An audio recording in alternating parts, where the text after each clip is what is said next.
It's currently St. Patrick's in Ireland, and as an Irishman, and before I go out and get extremely drunk, I wonder if they do Guinness. I thought I'd hop on Call of Duty and cook up a little build just to celebrate. Wait a minute! Who are you? And let me tell you, boy did I cook.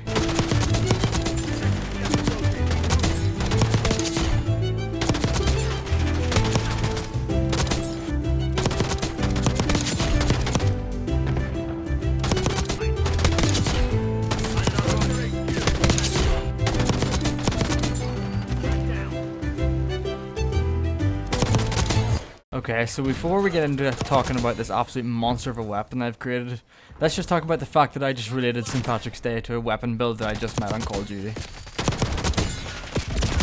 And although it does sound like just some sort of YouTuber trick to try and get more views and like relate current events just like St. Patrick's Day, which is obviously really big in my country, just to get those extra views around this time of the year, it is actually just a little bit more deeper than that this time. And that's because Call of Duty have actually released their own bundle for St. Patrick's Day, and it's also using the Feng, which is the gun that I'm going to be building in this video, and my whole point and purpose was to try and make this actually better than the build that they give you. I know you can change the attachments and still sort of keep that camo that they would give you, but you know, small YouTuber here, haven't got many subscribers, not making that much money, you know, I'm working 9 to 5, I can't afford just to be splashing it on some crappy bundle that's some AI made anyway. But maybe, you know, in the future, if you drop the wee subscribe, I could buy these things. But no, in all seriousness, and before I go on, I just want you to keep like record of the score on the left hand side of the screen here. We're down by 70 to 176. I think this was actually at 49 to 176, but we do maybe manage to pull this one back.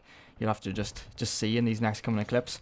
But just as I've done before and in all my other weapon test videos, if you haven't seen them, I don't like to test weapons in absolute bot lobbies. Yes, those first couple of clips at the start of the video might have been in bot lobbies, you know, not actual bot lobbies. Like I have a trick just to get like better lobbies, but not actual bot lobbies, but a lot easier lobbies. But of course that was my first match of this gun, and honestly, after using this gun in like some really good high SBMM lobbies, this is probably one of the best gun builds in the game right now. And I don't know why I just struggle to say SBMM so much. I swear to God I haven't started drinking yet. Soon though, soon. But the Feng is actually quite a good gun normally. It was added in the Season 2 update, so it does quite get like a lot less love than some of the other guns that have been in the game the whole time. And of course, pretty much every meta class that you see in this game is either an SMG or an AR. But after using this gun for a few different games and testing out in loads of different scenarios, I can honestly say it does hang with some of the best ARs in the game.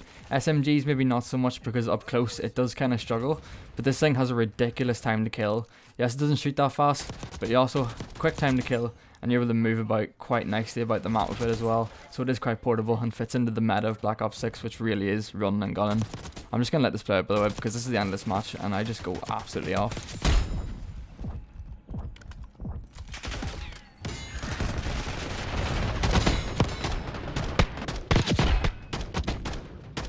But yeah, that was a 200-point comeback by the way in a really tough lobby. And this next match in the background is an absolute insane one. I think I dropped like 93, 94 eliminations in this game, and someone in their team also drops 92. So again, this is another match where it's against some of the best players in the game right now. And also, this map doesn't really suit this gun that well because it is kind of a sub-map, subsonic. It's quite small and there's a lot of people sliding about, and sometimes I kind of get destroyed by those. But you know what, being able to drop like over 90 kills just proves that this gun, even in some of the lobbies against some crack players like that guy right there, can really hang, and you can have some really good success with it. It is one of those guns in the game that you have to use in a very specific way and use a very specific playstyle to have some real success, but we'll go for that in a minute, and we'll just quickly run through these attachments right now. So no red dot or no optic, and I know that's quite sad for all these red dot lovers out there, but this gun kind of does need the extra attachment, so you want to kind of get rid of having no optic. And I'm against having gunfighter on because I think having double perks is a lot more beneficial, and you can get away with 5 attachments, but you have to get used to just having no red dot on this gun. And to be honest, the iron sights are good enough that you shouldn't really have too many complaints. And then on the muzzle we have compensator, and I know I'm usually a huge advocate for using ported compensator, but in LMGs it's a little bit different, and especially on the Feng it's got such really high vertical recoil. So by using compensator you get an extra 20% off that vertical recoil, and to be honest it really is needed. So we're going to have to forget about the first shot recoil in this and just focus purely on the vertical recoil, because the first bullet doesn't do as much damage anyway and you're going to be spraying for a longer period of time, so having that sustained recoil control is just a better option here. And then on our barrel, we've got reinforced barrel and not long barrel in this because the damage on this gun is quite high. So I feel like the damage over range isn't as important as getting that extra bullet velocity.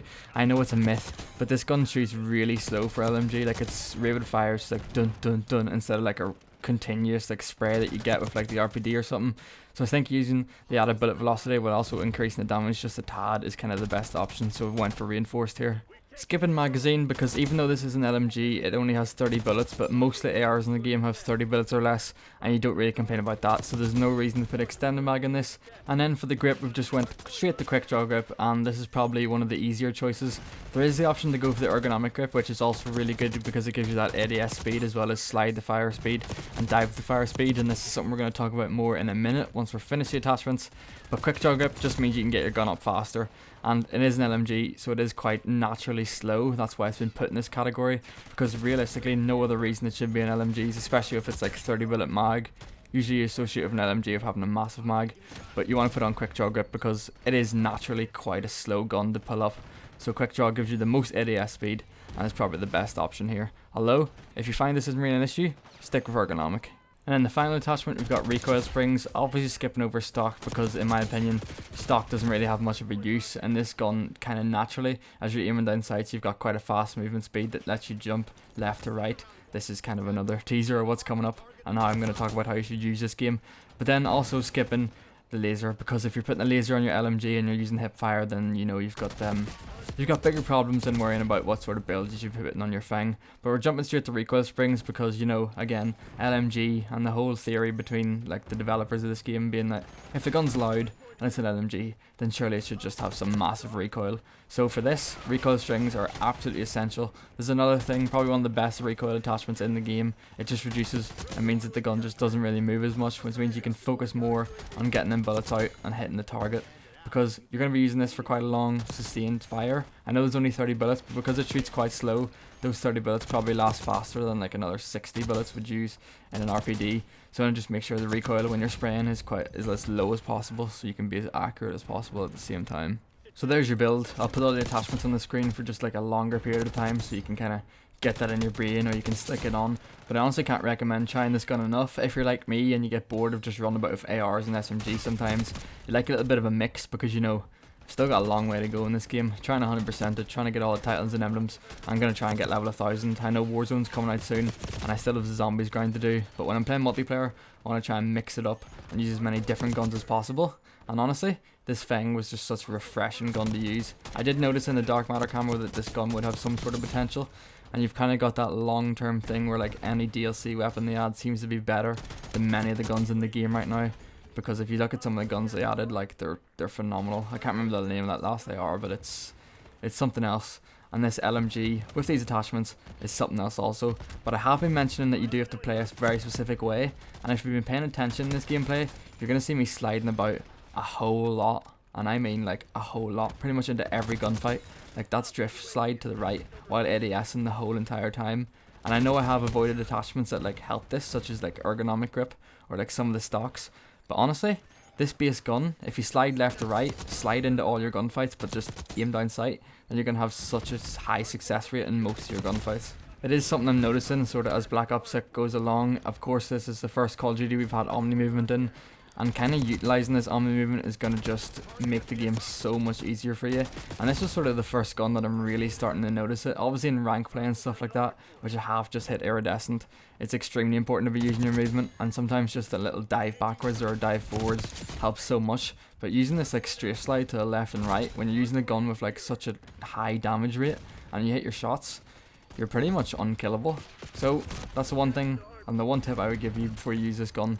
Slide about like an absolute snake, which is a little bit ironic because if you know St. Patrick's Day, you know the whole point of it is that Mr. St. Patrick himself drove the snakes out of Ireland, and this is quite a snaky gun. But yeah, I'm gonna start with the long reach St. Patrick's Day links. I hope you have a good one, however you celebrate. Thanks for watching. Try this gun out. It's well worth it.